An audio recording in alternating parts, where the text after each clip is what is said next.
বাংলাদেশের দীপু দাসকে মেরে আধমারা করে আগুন দিয়ে পুড়িয়ে মেরে ফেলা হলো।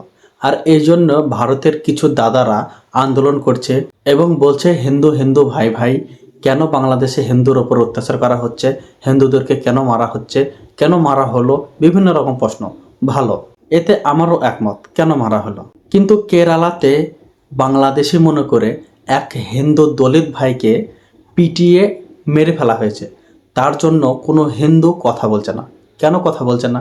বাংলাদেশের হিন্দু ভাইদের জন্য আমাদের দেশের হিন্দু কিছু ভাইরা আন্দোলন করছে এবং বাংলাদেশের হিন্দুদেরকে সাপোর্ট করছে। আমাদের দেশের হিন্দু ভাইটিকে বাংলাদেশি মনে করে কেরালাতে পিটিয়ে মেরে ফেলা হলো। তার জন্য হিন্দুরা কেন কথা বলছে না? তার জন্য কেন আন্দোলন করছে না? সে দলিত বলে কি সে হিন্দু হিন্দু ভাই ভাই হতে পারবে না? সে দলিত বলে কি হিন্দু হিন্দু ভাই নয়? না হিন্দুরা দলিতদেরকে ভাই মনে করছে না? বাংলাদেশের হিন্দুদের জন্য যদি এতই দরদ, নিজের দেশের হিন্দুটার জন্য কেন একবার কথা বলছে না? দেখুন, সোশ্যাল মিডিয়াতে দেখা যাচ্ছে যে বাংলাদেশের যে হিন্দু ভাইটিকে পিটিয়ে আগুন দিয়ে পুড়িয়ে মেরে ফেলা হয়েছে তার একটা দোষ বাংলাদেশের লোকেরা দেখাচ্ছে, কিন্তু কেরালায় যে দলিত হিন্দু ভাইটিকে মারা হয়েছে এর কোনো দোষই নেই, এ কোনো অন্যায় করেনি। বাংলাদেশি মনে করে, বাংলাদেশি মুসলমান মনে করে একে পিটিয়ে মারা হয়েছে, কিন্তু এ বাংলাদেশি মুসলমান নয়, এ ইন্ডিয়ান এবং হিন্দু। এই ভাইটির দলিত বলে কোনো হিন্দু একটাও কথা বলছে না, তার জন্য কোনো আন্দোলনও নেই, তার জন্য কোনো বিচারও চাচ্ছে না, কেন মারা হলো কোনো প্রশ্নও করছে না। কিন্তু সোশ্যাল মিডিয়ায় দেখছি, ফেসবুক ইনস্টাগ্রামে আমি দেখছি এই হিন্দু দলিত ভাইটিকে কেরালায় কেন মারা হলো, কি কারণে মারা হলো, মারলো কেন, হাজার প্রশ্ন মুসলমানরা করছে। তার মানে কি হিন্দুরা শুধু মুখে ভাই ভাই, দলিত বলে তাকে কি ভাই বলা যাবে না, তার জন্য কথা বলা যাবে না, তাকে সাপোর্ট করা যাবে না? ব্যাপারটা কি এরকম?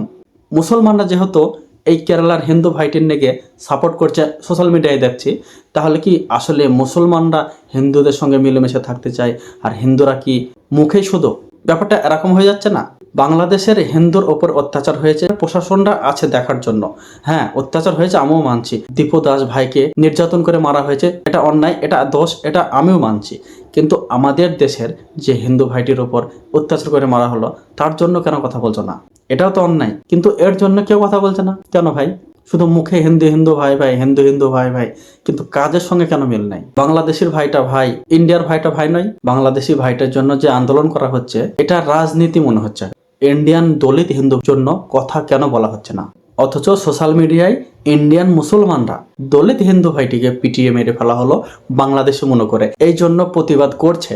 একটা মুসলমানের যতটা কথা বলা উচিত একটা হিন্দুর ওপর অত্যাচার হলে, তার থেকেও বেশি কথা বলা উচিত একটা হিন্দুর, কারণ একটা হিন্দুকেই মারা হয়েছে। বাংলাদেশি হিন্দুটা যেরকম ভাই, ইন্ডিয়ান হিন্দুটাও ভাই, কেউ কথা বলছে না, সবারই মুখ বন্ধ। এটা আমার মনে হচ্ছে পুরো একটা রাজনীতি।